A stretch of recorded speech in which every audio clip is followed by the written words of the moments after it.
Kwaya, Mungu awabariki. Mnasembaje kwa kwaya? Wamesema tufanye nini? Mungu mnasikia. Caption inaitwa #restoring the mind. Hashtag tufuate kanuni ya afya. Hashtag there is another hashtag walking with God. Tunataka kumkaribisha mzungumzaji wa siku ya leo, our brother Bernard.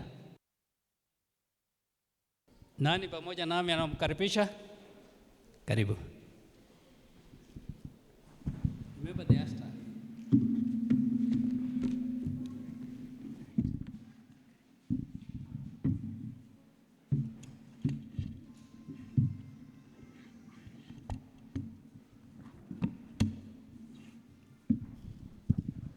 Kanisa mjambo. Happy Sabbath. Happy day. Mnapendeza sana. Bwana asifiwe. Sio rahisi. Ambia your neighbor sio rahisi. Kupendeza hivyo sio rahisi. Ni gharama. Bwana asifiwe. Nashukuru sana kwa kupata nafasi hii ili tupate kushiriki katika ibada ya leo. Kwanza kabisa nataka kushukuru wasee wa hili kanisa na uongozi wote kwa kunijalia kibali hiki tupate kuzungumza maneno haya. Mungu awabariki sana wazee. Na viongozi wa Health, Mungu awasidishie sana na awabariki sana kwa kazi nzuri mnaofanya, na kwa hakika nimeiona. Kitu cha kwanza wakati mlisimama, niliona kanisa hili limebarikiwa na watu wako na afya. Bwana asifiwe. Imagine, si rahisi upate kanisa wanasimama kwa muda mrefu hivi. Kwa hivyo ongera sana kwa kukula vizuri. Msipokula vizuri hamtasimama vizuri na kwa muda. Kwa sababu ya muda, ningependa nichukue fursa hii kuleta salamu za kipekee. Kawaida na desturi za hili kanisa lazima ujiintroduce, na hata kama si lazima, ni vizuri pia na wewe ujielezee wewe ni nani. Mimi kwa majina naitwa Bernard Oseko. Niko na familia na tumebarikiwa na watoto 3. Lakini kwa sasa leo kibahati mbaya mama hayuko hapa. Alipata safari ya dharura akasafiri kwenda nyumbani. Salamu zake amewasalimia happy Sabbath. Nilimjulisha na kuja kusimama, sikuwahi muambia, lakini wakati nilimpigia asubuhi nilimjulisha leo nitasimama kanisani kwa ajili ya kunena. Naye nikamwambia asidi kuniombea, na nyinyi simusidi kuniombea mpaka tumalize. Mungu awabariki sana. Allow me nilete watoto wako katikati mwa mkutano wawasalimie. Niko na warembo wawili, mmoja anaitwa Deborah, mwingine anaitwa Ruth Moraa Michael. Mnasemaje? Watoto waweke majina ya Biblia. Na mimi najifunia hiyo, sababu nilijua hiyo siri, nikasema nitawaita. Nikipata hivi mimi naita mtoto wangu jina lililo ndani ya nini? Ndani ya Biblia.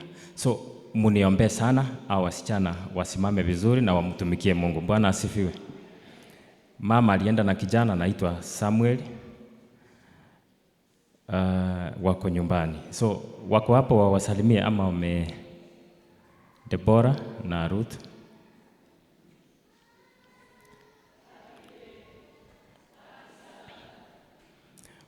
Mungu awabariki sana. Naona nimebarikiwa. Baraka si lazima uangalie vitu mingi. Hiyo ni baraka peke yake. Bwana asifiwe. Masaa imeenda, haijaenda, tuko on time. Ningependa nishukuru kwa njia kipekee kwaya hii kwa wimbo wametoa. Tayari mimi nimeona mahubiri yameisha. Mulisikia uimbaji wenye waliimba? nafikiri haikuwaguza venye imeniguza. Naomba Roho mwenye ameninenea kupitia kwa wimbo awaguze nanyi pia. Wamesema hivi kwa uimbaji, angalia chenye unafanya nini, unakula. Kwa sababu gani? Kukula kuzuri kutakupea nafasi uwe na nguvu, umtumikie nani? Mtumikie Mungu. So in your houses, in our houses, tunakula vizuri, tunaweka vitu vizuri. Mungu awabariki sana. Wacha niombee hii kwaya wasidi kutunga tena nyimbo zingine nzuri kama hii, na kama wako na kanda watuuzie tuende kusikiza nyumbani. Bwana asifiwe. So wacha niwaombee watuze nyimbo zingine nzuri. Tuamini, tuombe. Baba mtakatifu, muumba wa mbingu na nchi, asante kwa sababu ya kwaya hii. Asante kwa sababu wametunga nyimbo nzuri zinazosaidia Wakristo katika kutembea pamoja nawe.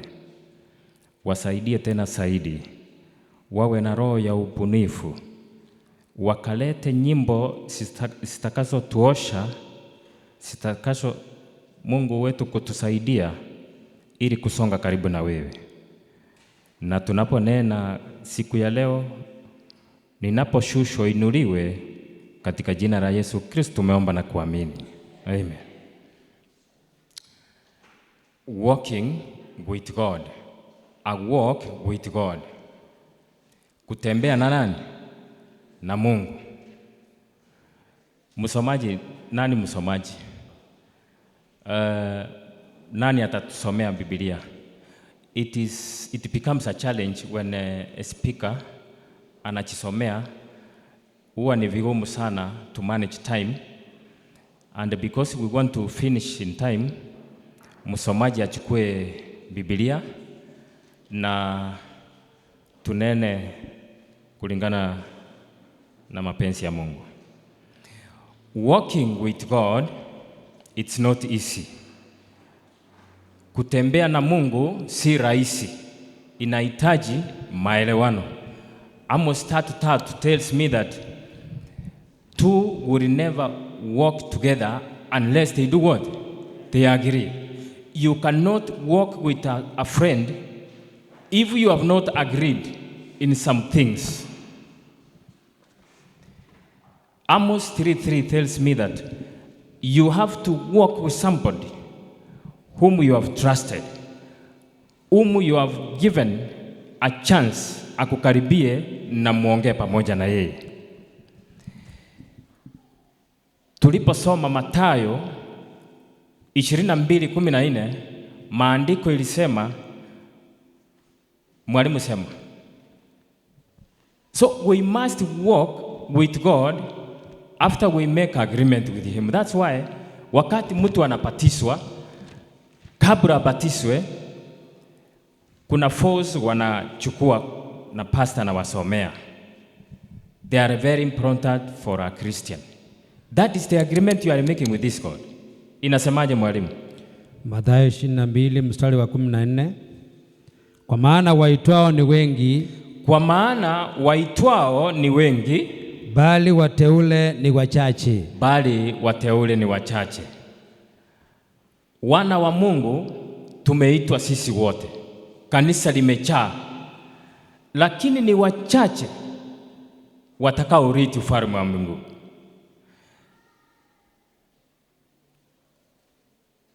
Biblia inasema watu wameitwa, wamekuja mbele za Mungu, lakini cha huzuni ni kwamba ni wachache wataurithi ufalme wa mbinguni.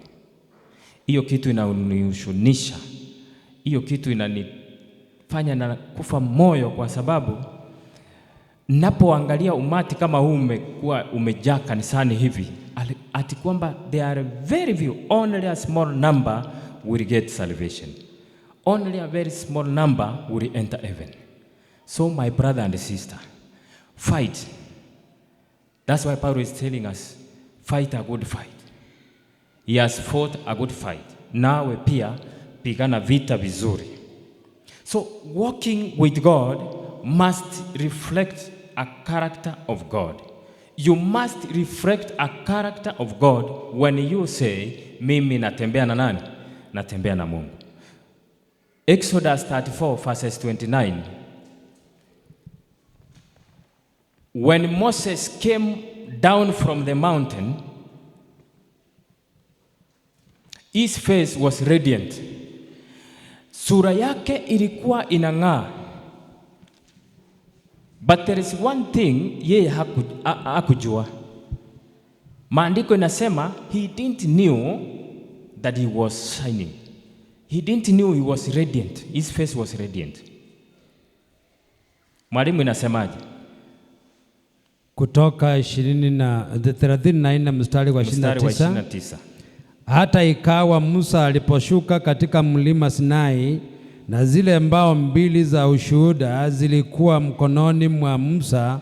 Hapo aliposhuka katika mlima, aliposhuka kutoka mlima, Musa hakujua ya kuwa ngozi ya uso wake iling'aa. Hakujua kwamba ngozi yake ilikuwa inafanya nini? Inang'aa. Ilikuwa inang'aa. Bwana asifiwe. Kwa sababu amesema naye. Kwa sababu amesema na Mungu. When you talk with God, you become a new being. When you talk with God, you change your character. Musa akugundua kwamba yeye alikuwa amebadilika uso, lakini waliomtazama wakaona kwamba amebadilisha uso. I'm bleeding today. When you go home, let the glory of God shine. When you go back home, may you be changed in Jesus' name. Wacha kukaa wa zamani, ulikuwa wa zamani mpaka saa hii. Unajua Waadventista ni wazuri sana wakati inapokaribia Sabato. Lakini Sabato inapoenda kuisha, wanarudi wanakuwa wale sasa original. So Biblia inataka kutuonyesha kwamba ni vizuri kama Waadventista tuwe Waadventista from Sabbath to Sabbath. Hallelujah. Test yourself. Jiangalie maisha yako uone kwa kweli mimi namtumikia Mungu from Sabbath to Sabbath. 2 Corinthians chapter 3 verse 2. It tells us, you yourselves, you are letters that are read by all people. Watu wanakusoma namna gani? Musa alipokuwa anashuka, yeye hakuelewa kwamba anang'aa.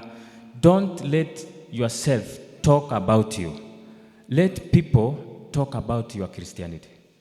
Wacha watu waseme wenyewe Utawala South kuna Mkristo. Haleluya. Kwa kwaya, wale wanakwaya wote Mkristo ni mmoja huko tunaona. Haleluya. Isiwe kwamba wewe muko hapa ati Wakristo wote venye tumechaa hivi, hakuna hata mmoja anaweza tukusa jina la Yesu pale nje.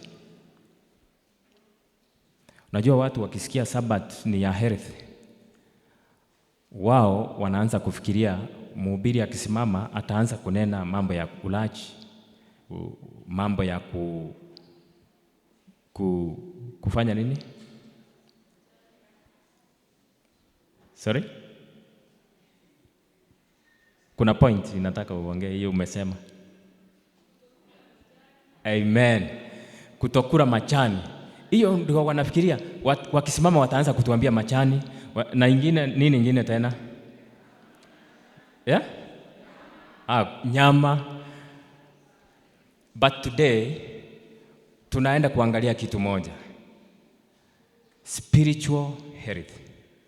Na jioni sasa mnenaji akisimama atazungumzia physical health na mental health. Bwana asifiwe. Wakati mnasikia Sabato ni ya health, wacha kukasirika. Inaturekebisha, inatulainisha na inaturudisha kwa njia. Bwana asifiwe. You cannot testify God na nguvu zako zote kama wewe umechigawa. Acts of Apostle page 483, it tells us, hiyo ni kitabu cha roho ya unabii, inasema the Redeemer does not need a Christian who has a divided service. Yaani wewe ukiwa Mkristo saa hii, ukiwa kwa Wakristo wengine unaonekana Mkristo, lakini ukienda pande ile unakuwa mtu wa dunia. Hapana. Lazima tuwe Wakristo wanaotembea na Yesu all the time. Bwana asifiwe. Tuwe barua zinazosomeka vizuri na watu wote. When you come to church on Sabbath, return home being a new man. Bwana asifiwe. Unaporudi ukicha kanisani leo, rudi ukiwa umebadilika. Wacha kukaa wewe wa zamani, wa juzi, mpaka watu wanashangaa where are you heading to. So when you come to church, make sure you change each and every day. Fikira moja tu, urejea tena, nimekaribia mbingu zaidi ya jana, karibu na kwetu mbingu, karibu na kwetu sasa, nikuone karibu. Mwadventista anayesema fikira zake ni za mbinguni ni yule anayefuata kanuni za afya. Bwana asifiwe. Wanakwaya wamesema wazi, sio wahubiri leo wamesema, kwamba tukule vizuri, tutumie chakula kilicho kizuri jinsi inavyosema kanuni ya afya. Kwa hivyo kama mnapiga mhubiri, mpige kwaya kwanza. Wakristo mko hapa, chunga afya zenu. Na mimi sijakuwa na afya nzuri, lakini nitakuwa nayo. Naendelea kujikaza. Paulo anasema I'm still pressing on. Bwana asifiwe. I'm still pressing on mambo ya afya. Kwa hivyo sijakamilika. Kuna vitu na mimi natumia vinanipeleka vibaya, lakini nikikuja kufika mwisho na mimi nipokee. Bwana asifiwe. Kwa hivyo na nyinyi wote nawaomba chikase mwendo. Kasa mwendo tufike salama. There is examples in the Bible, people who walked with God, like now Enoch. Enoch walked with God until he went to heaven. Can you imagine how Enoch was walking with God? How can you walk with God like Enoch? Enoch alikuwa anatembea na Mungu aje? Do you think Enoch alikuwa anafanya mchezo? Nisitumie hiyo jina, si mchezo. Alikuwa amejizoesha. Unafikiri alikuwa amejizoesha? Sabato ikifika anakuja saa 2, mwingine anakuja saa 5. Enoch alikuwa amejizoesha hivyo. Kutembea na Yesu, unatembea na Yesu kulingana na kanuni ya Yesu. Bwana asifiwe. Enoch walked with God until he disappeared. God took him. In your spiritual journey, are you walking with God? Are you walking with Jesus? Elijah walked with God and God took him to heaven alive. Yaani imagine, kuna kitu najaribu kufikiria na kutafakari, ni jinsi gani hao watu walikuwa wanatembea na huyu Mungu? Ni jinsi gani hao wazee walikuwa wanatembea na huyu Mungu? Do you think, wapendwa, niwaulize, Elijah alikuwa anatembea na Mungu kwa kukuja Sabato kanisani, jioni aende alale kwa nyumba yake? Unajua, kama una sababu nzuri ya kukaa kwa nyumba, njoo kwa Mungu. Bwana asifiwe. Rudi jioni.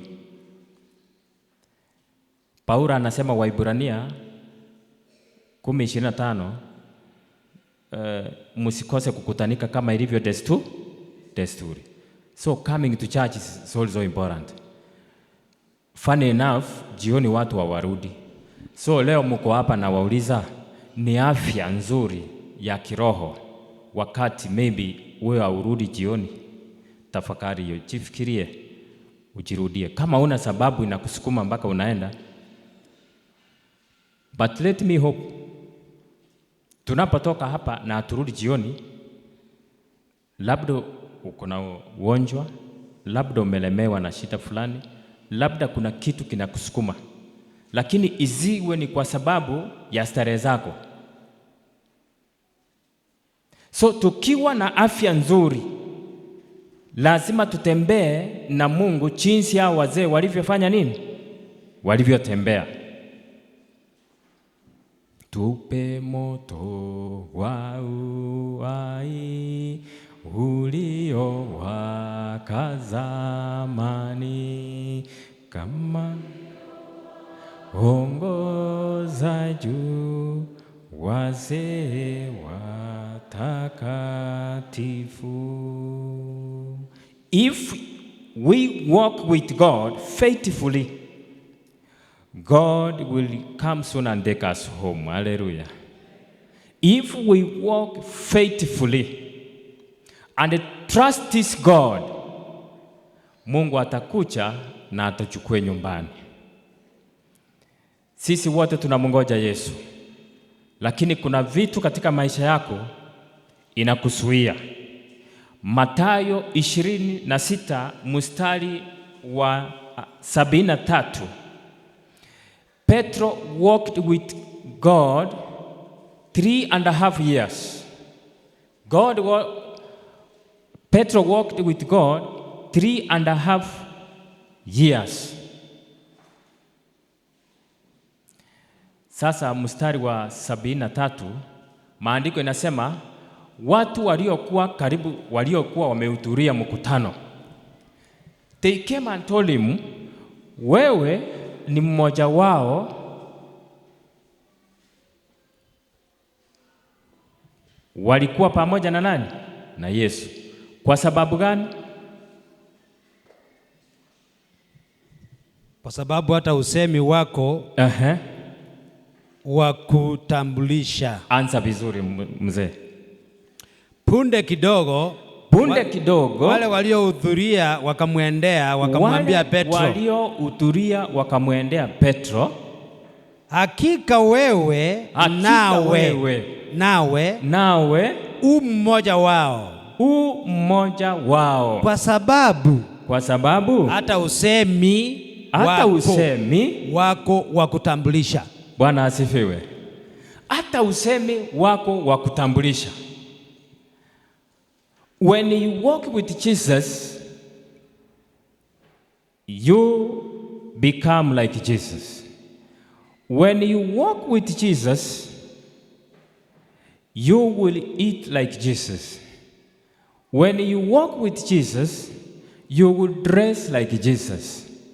When you walk with Jesus, you will have a Christ character. So you can't tell me wewe unatembea na Yesu alafu sheria za Mungu ushiki. You can't tell me you are walking with God alafu unapinga Mungu katika matendo yako. So each and everyone here today, we have learned that these people who talked with Jesus, they changed their life. Hallelujah. Now, I'm pleading to this church today. Change from what you are doing. Vaa nguo ya Kristo. Vaa matendo ya Kristo. Don't be pretenders. You know, we like pretending. But if whatever you are doing is coming from your heart, Mungu ainuliwe sana. You know, this church, kitu sijawahi kuambia, I have not got an opportunity. Wacha leo niwaambie. Muko na upendo sana. Muko na upendo mwingi. Yaani ile maneno niliona mulitenda baada ya maombi na before maombi, yale mumetenda, hakika kama inatoka ndani ya mioyo yenu, mbingu ni yenu. Bwana asifiwe. Mbingu munaenda. Bwana asifiwe. Yaani hata mbingu hamtaki kwenda. So let me tell you, brothers and sisters, let us walk with God day and night. Let us walk with God all times. Tusitembee leo na jioni ni watu tofauti. When trials come, when time of trial come, will you stand for the Lord? When challenges come to your life, will you still stand? When you have a challenge, a spiritual challenge, will you still remain in God? Utakapopata shida, majaribu yanatokea. Kama sasa mzee fulani alikuja akaniambia, mzee, nataka unipe ushauri. Akaniambia, mimi sasa hivi unaniona hivi, sina mke. Nikamuuliza kwani alienda wapi? Akaniambia, nilipigiwa na caretaker. Caretaker ni wazuri sana for reporting. Nikapigiwa na caretaker. Ebu kuja haraka sana kwa nyumba yako. Au mzee akakimbia. Kufika kwa nyumba, wakamuita wakamwambia hapo kuna mtu ndani. Na sasa yeye akakuja, hakupisha, lakini akatuma mwingine mama fulani rafiki yake hapo akapisha. Yule akakuja kufungua. Mzee akaingia na nguvu zote ndani kwa sababu alikuwa anajua kuna mtu ndani. Alipofika pale ndani kuangalia sofa set, akaona ni uniform coat ya mwanajeshi. Sasa kama ni wewe mwanaume ungefanya nini? Hapo ungeleta fujo. Mwanajeshi ameweka koti ya leta fujo. Mpaka usasa uende polepole. You must walk slow. You must take things now. You cool down. Mzee aka cool down, akachukua remote, akafinya, akafungua TV imutulize kidogo. Akaangalia, ni mzee aliniadidia hivyo, nilimhurumia na alikuwa naomba ushauri. Sasa kuingia kwa bedroom, aliinuka, mama anatetemeka, amekaa hapo. Watu sasa wameingia. Sasa kuingia ndani kwa bedroom, akapata huyu mwanaume ako hapo. Na cha ajabu, mwanaume amelala. Sasa nikamuuliza haraka, what do you do next? Sababu amelala na wewe uko na uchungu. Akaniambia alimuamsha. Akamwambia, mzee amka. Mzee kusikia ni base akastuka. Akatoka kwa usingizi. Akamwambia usiharakishe mzee, kaa tu. Kwa nini uko kwa kitanda yangu? Akamwambia unajua mama aliniambia ana bwana yake hayuko hapa. Alienda sijui wapi. Sasa mimi sijui. Akamwambia sasa fanya hivi, vaa nguo uende. Sasa akamwambia sina nguo. Akamwambia chukua hizo zangu ziko hapo uvae. Mzee akasimama anatetemeka, akachukua nguo akavaa, akaenda. Akatoka sasa kwa sitting room na watu wako hapo wakaketi. To cut the story short, huyu mzee alibehave kama Mkristo Mwadventista ameokoka. Bwana asifiwe. Wakristo, we don't need to react. Kitu kikitendeka kibaya, kama wewe ungekuwa ni wewe, kama ingekuwa ni mimi, what was I to do? Lakini Yesu angekuwa ndani yangu, ningefanya kama yule mwanaume. Bwana asifiwe. Wacha Yesu akue ndani yetu, ili hata wakati tunapotatua shida zinapotokea, tuwe watu wa kwa kutatua kwa upendo. Bwana asifiwe. Na mimi sasa nikamshauri, nikamwambia mzee, wewe unaenda kanisa gani? Akaniambia mimi siendi kanisa. Akaniambia mimi nilikuwa naenda kitambo kanisa, lakini nikaacha. Mimi sasa nimeteresa hata pombe na kunywa. Nikajiuliza, can a good thing come out of mtu wa kunywa pombe? So Waadventista, kuna watu tunaona nje tunaweza ona ni kama hawataenda mbinguni, lakini tabia walizo nazo sinaonyesha kwamba wako katika safari ya kwenda wapi? Kwenda mbinguni. Nilimwambia mzee, usimwache bibi yako. Akaniangalia. Nikamwambia niangalie kabisa.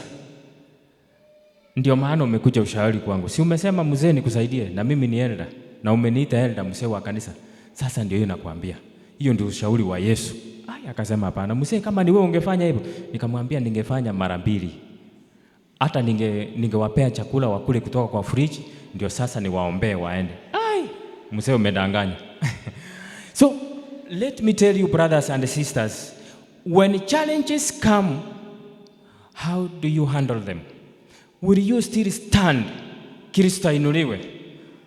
Umtetee Yesu duniani, ichapo pepo kali zavuma, mwambani pekee pana, dhambi ikilemea,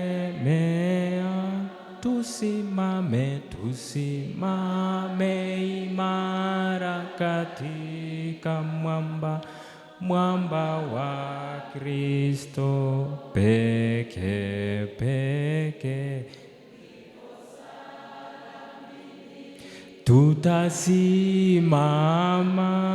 Tutasimama kule itini pa enzi. How can you know? How can you be sure you are walking with God? How can you be sure you are walking with God? 2 Corinthians 13 verse 5. It tells me that test yourself whether you are still in faith. Inasemaje mwalimu? Test yourself whether you are still in what? In faith. Wakorintho wa pili 13 mstari wa 5. Jijaribuni wenyewe kwamba mumekuwa katika imani. Jithibisheni wenyewe au amjui wenyewe kwamba Yesu Kristo yu ndani yenu, isipokuwa mumekataliwa. Prove yourself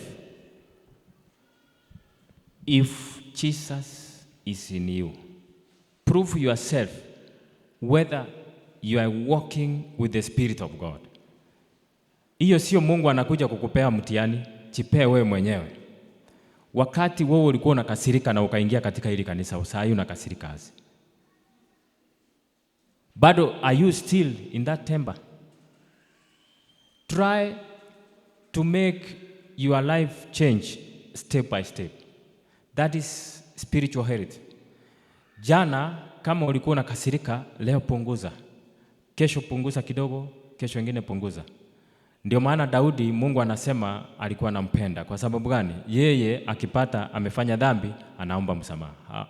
How do we forgive? Let us forgive each other. Let us love each other. Let us correct each other. That is what we lack. I like, kuna watu hapa nawapenda sana. They like correcting people. Na wewe ukirekebishwa rekebika. Bwana asifiwe. So test yourself whether you are still in His faith. Are you still walking with God? There is a lot of changes. Nimesikia kengele kimelia. You know, inaweza kuwa mipangilio ilikuwa, unajua tuko afya, vitu mingi vitabadilika. All right. Are you still led by the Holy Spirit? Wase wameniambia niendelee bado masaa. Hiyo ni bahati mbaya. Si hata nyinyi mmesikia kengele imelia kidogo. Mmesikia? That's nice. Are you still walking in faith? Those who are still walking in faith must be able to walk with Christ daily. Those who are walking with Christ must do it daily. Hauwezi sema mimi natembea na Yesu kwa masaa. Tembea na Yesu masaa yote. Bwana asifiwe. Iwe jioni, iwe asubuhi, iwe usiku, iwe wakati wa nuru, iwe wakati wa giza, behave kama Mkristo wakati wote. Jameni, kuna watu, nilienda sherehe fulani. Unajua siku hizi harusi inapangwa. Sometimes kuna ile, unajua kila mtu harusi yake iko tofauti tofauti, ni kweli? Sasa tulienda harusi fulani. Tulipofika pale chakula ikawekwa, tukaambiwa sasa ni self service. Self service. Kuna samaki. Unajua samaki zinakuanga, kuna ile Wajaruo wanajua kupika samaki. Kuna ile fry na kuna ile inakanga aje? Ile ya supu, si ndio? Basi tulienda hapo tukapata ni hiyo. Sasa na zile kubwa kubwa kule Migori. Sasa wanajua kuku, kuna kuku fry na kuna kuku boil. Kuna nyama matumbo, kuna hii ingine nyama ya kawaida. Hapo ndio niliona Wakristo na full na Wakristo nusu. Jameni, watu wanachipakulia. Yaani mtu anachipakulia mpaka sahani na mwagika Mwadventista mwenye anaenda mbinguni. Unajua sometimes kuna vitu ndogo zinatuzuia, zinafanya mpaka tunaonekana ni watu bado wa dunia. Sasa kama chakula peke yake tunapigania. Kuna wakati fulani watoto wa kanisa letu huko walienda I want to connect that.